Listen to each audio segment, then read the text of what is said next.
Энэхүү нэвтрүүлгийг Joyce Meyer-ийн үйлчлэлийн хамтрагч болон тэрний найз нөхдөс нь та бүхэнд зориулж болж байна. Бүх зүйлд талархлаа илэрхийлье. Бүхий л нөхцөл байдлуудад энэ нь Иесус Христэд итгэдэг хэн нэгний сайн сайхны төлөө Бурханы хүсэл юм.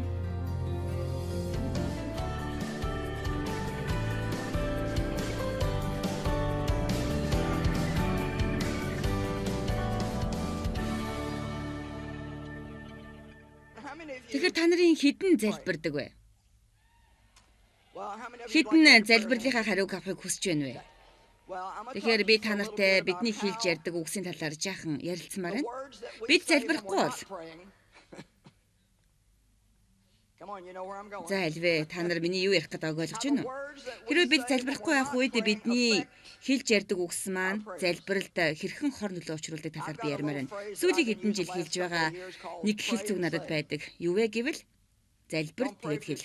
Хүүхдийнхээ авралын төлөө залбирах хэрэггүй. Харин сүнсийн эгчтэй хамт өдрийн хоолнд ороод хар тамхинд донтож байгаа болон шоронд явах гэж байгаа талаар нь санаа их зовж байгаа талаар яар. Тэгээд залбир тэгээд хэл. Залбир тэгээд хэл. Исая 58-ийн 9-р ишлэл. Харж байна уу? Та нар сонссон бол магадгүй та нарын зарим нь иймэрхүү зүйлийг олон жилийн турш сонсож байгаа бол мөн иймэрхүү зүйлийг би өмнө нь зааж байсныг та нар сонссон бол та нар магадгүй энэ зүйл надад хэрэггүй. Би энэ тал дээр нэг амжилттай байж чаддгүй гэж бодож байгаа байх. Гэхдээ танд энэ зүйл хэрэгтэй, надад ч мөн хэрэгтэй. Миний амнаас гарч байгаа үгэн дээр Бурхан гүн гүнзгийгээр ажиллаа хийж байгаа. Би өнөөдөр хэн нэгэнд би энэ зүйлийн төлөө хүн юм шиг байна гэж хэлсэн. Би энэ талаар маш олон жил ажилласан. Гэхдээ л би төгс биш. Чиний тухай ярьдаг хүмүүс маш их байдаг. Тэд ч гэсэн төгс биш. Заримдаа дуугаа хүмүүсийн хувьд та нар хэлэхгүй л болохоос тэр таны дотор байгаа зүйл шүү дээ. Өөрийнхөө талаар их ярьдаг өөрчлөх хэрэгтэй. Би үнэхээр өөрчлөгдөхийг хүсэж байна. Би сайн болохыг хүсэж байна. Би дэндүү хөгшин учраас цагийн гарч үзтээ.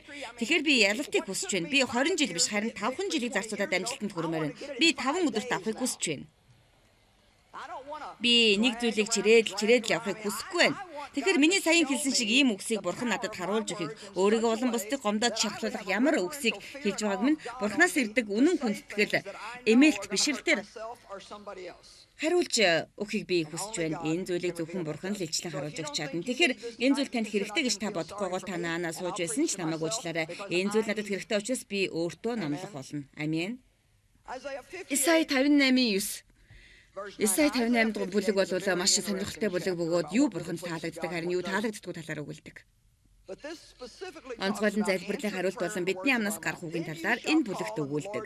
Тэгээд чамайг дуудахад эзэн хариулж чамайг ашиглахад тэр би энд байна гэж айлтна. Залуучуудаа та нарын хідэн энд дуртай байна? Би л дуртай. Хэрвээ бүгдээрээ хилцгээе. Хэрв та нар дундаасаа буулгыг зайлуулж, хуруугаараа чичлэн, зэрлэг бадмад яриагаа болвол худал хуурмаг, хатуу үг, шудраг бус байдал, хорон яриа. Эзэн маш тодорхойгоор ингэж хэлж байна. Та нарыг хашгирахад намайг хариулаасай гэж та нар хүсэж байна уу? Залбирлынхаа хариултыг маш хурдан авмаар байна уу? Тэгвэл залбирлыг үр нөлөөтэй байлгахыг хүсэж байгаа бол эдгээр зүйлсийг хийгээрэй. Өнгөрсөн жилийн 11 илүү 12 сард би урд өмнөхөөсөө илүү их залбирна гэж шийдсэн. Гэхдээ энэ нь хаа нэгэн газар хагас өдрийн турш сууж залбирна гэсэн үг биш ээ. Харин энэ нь урд өмнөхөөсөө илүү ихээр тэр даруйдаа залбирна гэсэн үг. Хараад залбирах ямар нэгэн зүйлийг харлаа бол тэр даруйдаа төрөл бүрээр талархал өргөж, магтаад өргөж, өрөвдөж, бусдын төлөө зуучлан залбирна гэсэн үг юм. Би ямар нэгэн ашиг тусгүй, үр жимсгүй зүйлийн төлөө зориулт гаргахыг тэгж цагаа өрөхийг хүсдэггүй. Би хувьдаа тэгжлээ тэгдэг. Тэгэхээр би та нарт өөртөө юу авснаа хуваалцахыг хүсэж байна. Тэгэхээр Бурхан миний амнаас гарч байгаа үгийн талаар маш гүн гүнзгий төвшөнд ажиллаж байгаа гэж би итгэдэг. Ягаад гэвэл хэрвээ би илүү залбирах юм бол хурдан хариулт аавн, сайн хариултуудыг аавн шүү дээ. Гэхдээ Бурхан надад энэний өөр нэгэн талыг харуулсан юм. Надад үг хэлний тал дээр одоо ямар нэгэн том асуудал байгаа гэж би бодохгүй. Гэхдээ ямар ч асуудлыг анзаараад л том болоод байдаг. Тиймээс байгаа зүйлээ анзаархаа болъё гэж бодож байна. Энэ бол батлагдсан гэж би бодож байгаа. Тэгэхээр бид нар байгаа зүйлээ анзаархаа болох ёстой юм байна. Амен. Өнөөдөр би та нартай хэлэх үгэн дээр хэрхэн ажиллах талаар юу хийж болох, юу хийхгүй байх талаар энгийн хэрэгжүүлэх үйл зүйлсийг ярилцах болно. Эхлээд бүгдээрээ хийх ёсгүй зүйлийг ярилцъя. Хамгийн ихний зүйл бол ярьж хэлж байгаа зүйлээ цаг үргэлж ойлгож ухамсарлаж байхын төлөө Бурханаас гуйх юм. Энэ бол эхлэх цэг гэж би боддог. Бурхан минь энэ зүйлийг хийж явах үедээ би ухамсартай байхад минь туслаач. Таал надад тусалж, таал надад ухааруулж өгвөл би энийг хийхээ болох болно. Энэ зүйлийг Бурханы тусалцаагүйгээр хийж чадахгүй. Харин тэр биднийг ухааруулж нэгүсэл өгөх юм бол энэ зүйлийг зогсоох, тэрний хүслийг бид хүсэн хүлээж авах болно. Тийм учраас бидний хамгийн ихний хийх ёстой зүйл бол дургуутсан бовтнох, өглөх, буруу гэрч хайх, гомдлож яншихаа болох юм. Ажлынхаа талаар, өдөртөгчийнхаа талаар өгүүлэхэ бол хуучин машиныхаа талаар, гэртээ байгаа эд зүйлсийн талаар, ямар нэгэн дургүй зүйлийнхээ талаар, нөгөөч нөхрийнхөө талаар, бас хүүхдүүдийнхээ талаар залбирдаг, итгэдэг тэр зүйлсээ өглөж яншихаа одоо зогсоо. Израильчууд би тэдний талаар юу ярихаа болохгүй байхаа. Тэд ердөө 11 өдрийн аяллыг цөлд 40 жил тэнэд аялах болгож хувирсан юм. Маш их гонхтой. Энийн хамгийн том нэг шалтгаан бол тэд хизэж гомдлон бовтнож амдаа үлхэ байлаагүй юм. Тэд талархлаа өргөх ёстой байтал гомдолсон. Бурханы амлалтуудыг зөвнөж тунхаглахын оронд гоншгонсон, гомдол ярьсан. Мосегийн талаар, Бурханы талаар өглөж бовтонсон. Тэнгэрээс буулсан маннагийн талаарч бас бовтон өгүүлсэн. Тэд гаалба, үүлэн багны талаарч гомдол ярьж амандаа өгүүлсэн гэж би бодож байна. Тэд бүх зүйлийн талаар өглөж бовтонсон гэдэг нь тодорхой. Бүгдээрээ хэд хэдэн ишлүүдийг харах юм бол та нар миний яриад байгаа зүйлс үнэн болохыг мэдэх болно. Египтээс гарсан нь 15:24. Та нарын хизээ нэгэн цагт ингэж гомдлож амдандаа бовтонж байсан уу гэж би асуух хэрэг байна уу? Би та нарт нэг зүйлийг хэлье. Эмэгтэйчүүд гомдлох, амдаа өвлөх тал дээр илүү байдаг. Тэгэхээр юу гэж эрчүүдийг ийм биш гэж байгаа юм биш л дээ. Харин эмэгтэйчүүд ийм зүйлийг чимээгүйхэн хийдэг. Хэдэн жилийн өмнөөс Бурхан намайг илүү дуулууртай эхнэр баргах тал дээр ажиллаж байсан гэж би бодож байна л да. Миний хувьд их хэцүү байсан. Яагаад гэвэл би хүчирхэл дотор өссөн. Тэгээд би өөртөө маш олон амлалтуудыг авсан байсан. Жишээлбэл ямар ч ирхэн миний хийхийг цаашид заахгүй. Тиймээс таа ч гэсэн магадгүй иймэрхүү төрлийн амлалтыг өөртөө өгсөн байж болох юм. Тэгэхээр дуулууртай захирагдах тал дээр ямар нэгэн илчлэлт авахаас нааш их хэцүү зүйл байдаг. Юу гэж ямар нэгэн зүйлийн талаар хэрэг дээр надтай санал нэгдэхгүй байвал эсвэл ямар нэгэн зүйлийг миний хийж байснаас өөрөөр хийхийг хүсэх юм бол би за тэг гэж хэлээд явангуудаа тийм ээ. Чиний зөв үргэлжил чиний зөв байдаг. Чи үргэлжил өөрөөрөө байдаг гэж хэлдэг байснаа би санаж байна. Та нарын нэгэн ч гэсэн ийм зүйл хийдэггүй байх л да. Харин миний хувьд хийдэг байсан зүйлээ та нарт ярьж байгаа юм. Гэхдээ юу гэхээр та нарын дарга ямар нэгэн зүйлээ хийлээ гэж бодоход та нарын нэмсгэлэл тодруулан харин гарангуудаа иймч том асуудал байна да. Тэр юу хизээ? Эсвэл энэс дор болвол та бүр цаашаа амдаа өглөж, гомдлож, бүр хоолны ширээний ард ховж ив ярьж эхэлдэг шүү дээ. Энэ зүйлийг илүү өндөр түвшинд авч үзье. Би цаг үргэлж ууралдаг. Би өнөөдөр оройн сургаалт их дуртай. Та нарт ямар байгааг мэдгүй гэхдээ л энэ сургаалт би их дуртай. За Египтээс гарсан 15 дугаар бүлэг 24 дугаар ишлэл ард түмэн Мосед гомдлон бид юу уух вэ гэв. Египтээс гарсан 16 дугаар бүлэг 2 дугаар ишлэл Израилийн хөвгүүдийн бүх чуулган цүлд Мосе болон Аарон нарын эсрэг гомдлоо. 17 дугаар бүлэг 3 дугаар ишлэл Египтээс гарсан номын туршид тэд бүхий л байдлаар гомдолсон байгаа.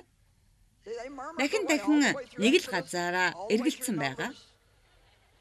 Та нар гомдлоод лах юм бол та нарт ахиц дэвшил гарахгүй гэдгийг би хэлмээр байна. Тал бичгээс би энэ үгийн талаар тодорхойлолт харсан. Тэгээд би болтгсон бол дараа нь батлахын тулд биччмээр л байсан. Яг хаана байсан гэхдээ санахгүй байна. Харин энэ үгийг тодорхойлолт нь гомдлох гэдэг нь байрандаа үлдэх шүнжэнгөө байх гэсэн утгатай гэж бичсэн байсан. Тиймээс би та нарт гомдол гэдэг бол байрандаа үлдэх, талархал бол өсөлт гэж хэлмээр байна. Амен. Израильчууд юу хийж байсныг эсвэл Иесус юу хийж байгааг бид хийх боломжтой. Модон загалмай дээр байхад ч Бурханд магтаал өргөх боломжтой. Ямар нэгэн зүйл биднийг шархлуулж зовоож бүр төвчшгүй санагдуулж байсан ч та амаа захирах эрх мэдэл танд байгаа шүү. Танд амнаас гарах үгээр захирах эрх мэдэл байгаа. Хэрв та хүсэхгүй л байгаа бол хин нэгэн таны амаар үг хэлж чадахгүй шүү дээ. Амен. Та нар нүдээ том болгоод над руу харж байна. Филипп 2:14-т би маш их дуртай. Заримдаа их хөвгөлтэй.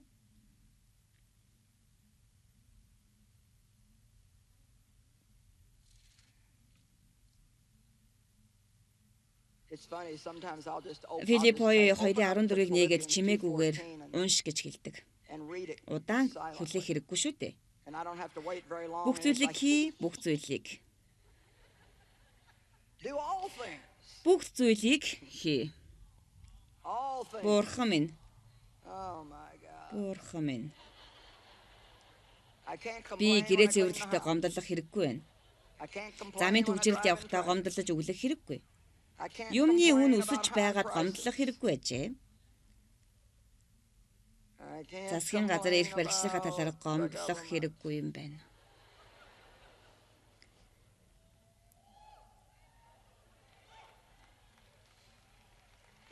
Харин бид эдгээр зүйлийн талаар залбирах хэрэгтэй. Бид үннийг хэлж болно, харин гомдлох хэрэггүй. Бүх зүйлийг хий. Тэгэхээр та нарыг яадгийг би мэдэхгүй л дээ. Миний үнэн бол нэг өдөр юм уу хизээч бүхэл өдрийн турш ийм байгаагүй гэж би бодохгүй байгаагаа танарт хэлж байна. Хөөе, би үнэн ч шударгал байна. Гомдлоогүй байж болох. Гэхдээ ямар нэгэн зүйлийн талаар амдаа өглөж одоо бол бид харин өөр төвшний зүйл ярьж байна шүү. Би таарч байна. Би халууцж байна. Та нарын зарим нь энэ байшинд ямар хөө байгаа талаараа ямар нэгэн байдлаар амандаа юм хэлж байгаагаа л би хэлээд байгаа юм шүү. Хэрв та хүссэн судалтаа суугаагүй бол бас суудлынхаа талаар өглөж байгаа бах.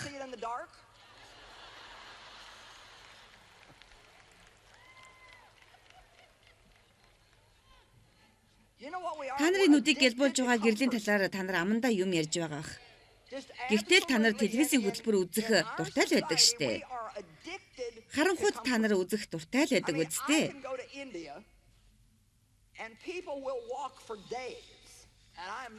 Би ер нь бид хинбэ гэдгээ мэдхүү. Бид тав тухтай байдлын донтгууд. Манай нийгэмд байгаа хүмүүс бүгдээрээ тав тухтай байдал донтгосод. Хэрвээ би энтгэвт очивол хэдрүүлж байгаа юм биш шүү. Конференц суухын тулд хүмүүс хэд өдөр алхаж ирдэг. Тэд задгаа талбайд суудаг. Тэд нар ер нь яаж суугаад байдгийг талаар мэдэхгүй. Тэр ч байтугай хүмүүс би засах газар руу явахгүй сун шүү дээ. Би та нарыг ямар төрлийн давсагтай юм болоо гэж бодож байна. Яагаад гэвэл би завсарламаар байна шүү дээ. Гэх маягтай юм болно. Бидэнд маш их зүйл байдаг. Харамсалтай нь бид нэр хараахан байхгүй байгаа зүйлийнхээ талаар гомдлож өгүүлдэг. Харин байдлаа бид өөрчлөх ёстой. Энэ зүйлийг айл болох хурдан үндсээр нь өөрчлөх ёстой. Тиймээс өнөө орой бид нар энэ зүйлийг арилгаж өгөөч гэж шийдвэр гаргаж болох юм. Тэгээд би Бурхныг та урих хэрэгтэй. Гэхдээ хэрэг та энэ зүйлийг Бурхан аваасаа гэж хүсэхгүй бол та тэрэнд урилга өгөхгүй шүү дээ. Харин та Бурхныг ураад та миний аман дээр хяналтыг тавиач Бурхан минь миний амнаас тань таалагдахгүй үгс гарч байгаа эсхийг та надад мэдрүүлж өгөөч. Бурхан минь танд таалагдахгүй үгсийг цаашид амнаасаа гарахгүй байхад минь туслаач. Дахин ийм үгсийг би хэлмээргүй байна. Би энэ талаар муурч унтлаа судалсан ч дахиад суралцах хэрэгтэй. Юу гэж Дэв надаас илүү бага асуудалтай. Яагаад гэж үү? Тэр их дуугүй хүн л дээ. Маш дуугүй. Тэр зөвхөн юу гэхээр би Дэвидтэй гэрлэн цагаас хойш хэтрүүлж байгаа юм биш шүү. Бараг 3 удаа тэр хин нэгэн дургу гэж хэлж явахын сонссон юм байна. Гэхдээ би дуртай 3 хүнээ олохоос өмнө бараг 50 дургуйхан олох байхаа.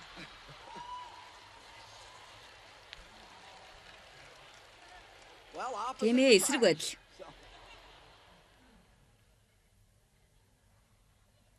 Харин юу гэж та нарын хідэн намайг ямар урт зам туулсанд баяртай байна вэ? Тиймээс би чадна.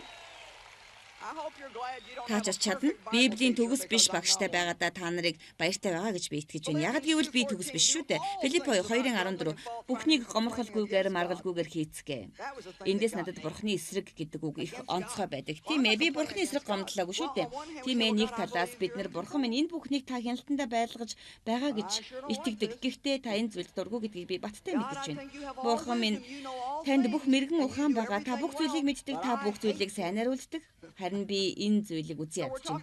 Тэгэхээр бид амнаас хоёр талын зүйлсийг зэрэг гаргадаг. Хэрэг бид Бурхан бүх зүйлийг хяналтандаа байлгаж байгаа гэж бидний амьдрал зориулсан сайн төлөвлөгөө тэрэнд байгаа гэж итгэдэг юм бол Бурханыг хайрладаг хүмүүсийн сайн сайхны төлөө бүх зүйл ажилдаг гэж үнэхээр итгэдэг юм бол та нарын хідэн сүм дотор хашгирч алгаа ташиж эзэнд уухай хашгирдаг юм бол өнөө орой магтаал сайхан байгаагүй гэж юу? Магтаалын оршихуд хэн ч сайхан байгаагүй юу? Юу гэж сургаал маань та нарт тусалж явах шиг байна. Та нар энэ зүйлд дуртай ах шиг байна. Харин би танарт нэг зүйлийг хэлэх үү. Та гэртээ харих ёстой шүү. Магдалины хамтлаг тантай хамт явахгүй шүү. Би ч бас та нартай хамт явахгүй. Би гэрлүүгээ явна. Баярлалаа та нэг зүйл бол би та нарт даваа гарагийн өглөө зурагтаар өөр нэгэн хэрвээ та нарт өөр нэгэн сонголт хэрэгтэй байгаа бол миний юу хэлж байгааг та нарыг хэдэн ойлгож байна?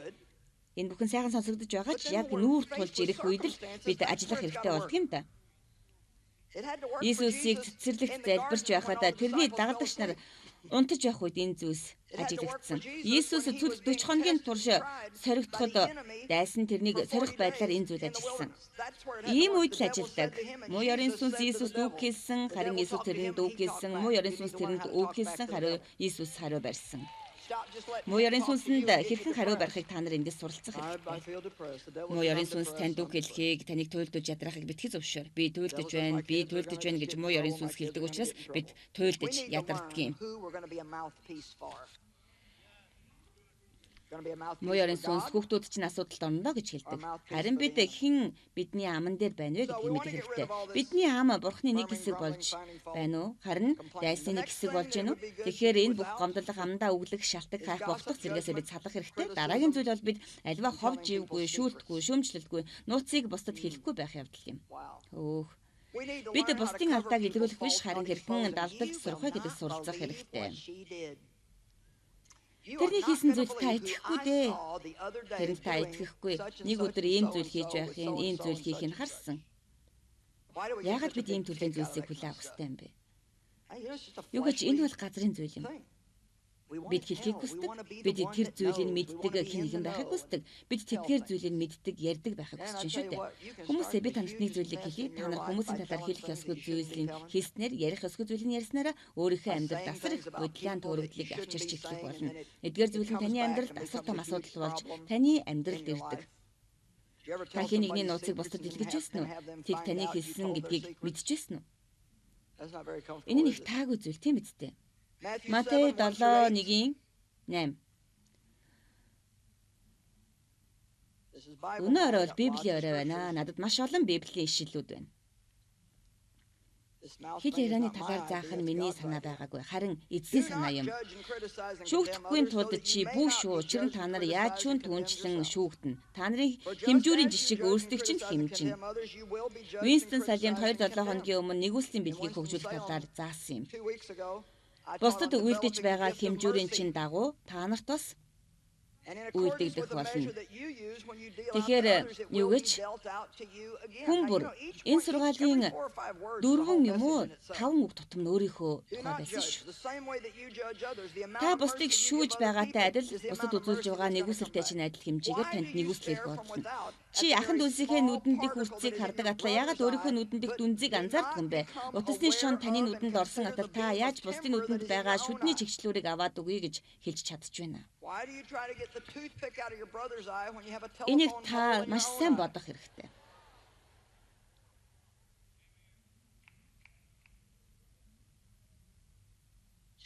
Та нарын дундаас нүгэлгүй нэг нь эхлээд чулуу шидэг гэж Иесус хэлсэн. Би энэ дээр нэмээд зөвхт нэг нь бусдыг шүү гэж би хэлмээр байна. Тэгэхээр би шүүлтийн гим нүглийн талаар ярих гээгүй юм шүү. Гим гэж юу болох талаар бид мэдэх хэрэгтэй. Тэгээд бид гим нүглийг шүүдэг байх хэрэгтэй. Харин бид гимтнийг шүүх хэрэггүй. Ялгаатай шүү. Энэ хоёр их ялгаатай. Тийм ээ би хизээш тийхгүй. Та сайн хараарай. Хэрвээ би таны оронд байсан бол маш их болгоомжтой явах байсан. Иймэрхүүгийг цааш нь залгаарай гэж би хэлсэн. Яагаад ингэж яриад байгааг минь та нарын хэдэн ойлгож байна? Альва зүйлийг бурханлаг байдлаар шийдэх талаар би яриад байгаа юм биш ээ. Гим нүгэлд нүдээ ирмэж алдаа зөрчлийг тоохгүй байх талаар ярьж байгаа юм биш. Энэ бол хүмүүсийг үзэн ядах хандлага гэж би боддог талаар л ярьж байгаа юм. Миний яриад байгаа шүүлт нь хүмүүст хандах хандлага. Тэгэхээр та яаж энийг хийж чадваа? Та ийм зүйл хийсэн гэдэгт би итгэж чадахгүй байна гэсэн хүмүүст хандаж байгаа хандлага. Тэд юу хийсэн талаар бид мэддэг. Харин яагаад хийснийг зөвхөн бурхан л мэддэг. Би танарт нэг зүйл хэлье. Хүмүүсийг маш ихээр гомдоодог хүмүүс байдаг. Харин яагаад ийм зүйл хийгээд байгааг нь хийдэг зүйлээ хийгээд байгааг нь бид мэдэхгүй. Харин ихэнх хүмүүс зүгээр босоод л муу зүйл хийхийг хичээдэг. Тэдний амьдралд ямар нэгэн хүнд хэцүү тэднийг шархлуулсан зүйл болж өнгөрсөн байдаг бөгөөд одоо ч тэднийг шархлуулж заваасаар байдаг ямар нэгэн зүйл амьдралд нь байдаг. Амьдралын хаа нэгтээ ямар нэгэн гэмтэл байдаг бөгөөд тэд хоосон орон зайгаа дүүрэхэд тулд магадгүй буруу зүйлс хийдэг баг. Тэрхүү орон зайгаа дүүрэхэд тулд тэд буруу зүйлийг сонгосон байж болох юм. Харин Бурхны нэгүслийн дагуу би энд байна. Амен. Тиймээс бид ингэж хэлж болно. Тийм ээ. Тэр ахаа завхаарл үлдсэн. Энэ бол буруу. Харин би залбирнаа. Амен. 5 дугаар ишлэлдэр хоёр нүртгүн чи эхлээд нүднээсээ дүнзээ авчихъя. Тэгээд чи ахан дүүгийнхээ нүднээс үртсийг авч хаяхдаа сайн харах болно. Ариун юмсыг ногтод бүүг, өөрсдийн сувдыг гахаа өмнө бүүх хай. За энд муу ёрын сүнсийг хэлж байна гэж бодож байна. Тэд тэрний хөл дорой гიშгчгээд эргэж чамайг хэсэгчлэн тасдахгүй. Тэгэхээр бид хүмүүсийг хайрлахгүй байснараа өөрсдийн амьдралдаа муу ёрын сүнсэнд хаалга нээж өгдөг. Харин би энэ ишлэлийг дуртай. Гуй тэгвэл танарт өгнө. Хай тэгвэл та нар олно. Тогш тэгвэл та нарт нэгдэнэ. Тэгэхээр тэр юу хэлж байна вэ гэвэл хүмүүсийг шүүхгүй, шүүмжлэхгүй байж харин залбиралдаа багтаах талаар ярьж байна. Тиймээс энд үгүйсэн хоёр зүйл нь ямар ч холбоогүй зүйлс гэж бид ойлгож болохгүй. Энд тэр ингэж нэмж хэлхийг хүссэн байна. Би таныг залбираасаа гэж хүсэж байна. Хэн нэгэн нийтлэл таныг тогшоосоо гэж хүсэж байна. Та олдлоо хагаасаа гэж хүсэж байна. Залбирлаар сайн зүйл бий болно. Харин хүмүүстэй хэрхэн харьцаж байгаадаа хянамгай байгаарай. Хүмүүст хандах хандлагандаа анхааралтай байгаарай. Хүмүүст хандах хандлагатаа буруутгал шүүмжлэл хоёрт энэ бүх зүйлд хоёр нүр гаргах хэрэггүй. Илүү их нэгүсэл өг. Хэрвээ бид бусдыг буруутгаж шүүхийн оронд тэдэнд нэгүсэл өгөх юм бол Бурхан бидний залбиралд маш хурдан хариулах болно. Амен. Энэ дэлхий дээр төөрөлдсөн, мартагдсан мэдэг хүмүүс маш их байгаа. Тэд зөв бурууг ялгах чадвар байхгүй. Тиймээс тэднийг шүүж буруутгахаас илүүгээр тэдэнд залбирал маш их хэрэгтэй. Юугаач шүүлт буруутгалын талаар маш олныг бид харж болох байна л да. Харин би дараагийн зүйлс рүү орохыг хүсэж байна. 3 дахь бидний хийх ёстой зүйл бол хошуу битгий нэмэрл хэн нэгэн танаас асуугаагүй л битгий элдв зүйл хэл. Энэ зүйлийг би энд маш их хийж байна да. Өөрийнхөө асуудлаа өөрөө хариуц гэдэг. Бичээсийг би та нарт хэллүү яалаа. Та нарт энэ үгийг сонсохыг хүсэж байна уу? За тэгэхээр энд байна. 1-р Тесалоник 4:9. Харин ахан дүүсийн хайрын хувьд гэвэл та нар хэн нэгнээр өөрсдөө бичүүлэх хэрэггүй ажээ.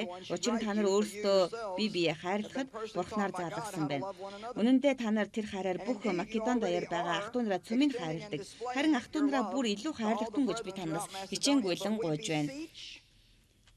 Хичээнгүйлэн гуйж байна гэдэг нь бидний та нарт тушаасанчлан та нар төвшин амьдрахыг хичээж өөрийн хувийн амьдралыг, ажлыг анхаарч өөрийн гараар ажиллахыг зорилгоо болгох гэж хэлж байна.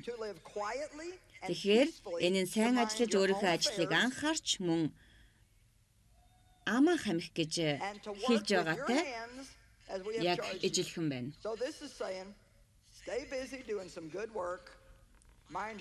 Өөрийнхөө ажлыг их анхаарч байна.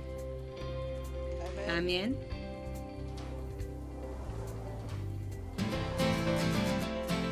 Бурхны амар тайван өөрийн зүрхэндээ хүлээн авах Joyce Meyer-ийн амар тайван тохиомол ном танд туслана.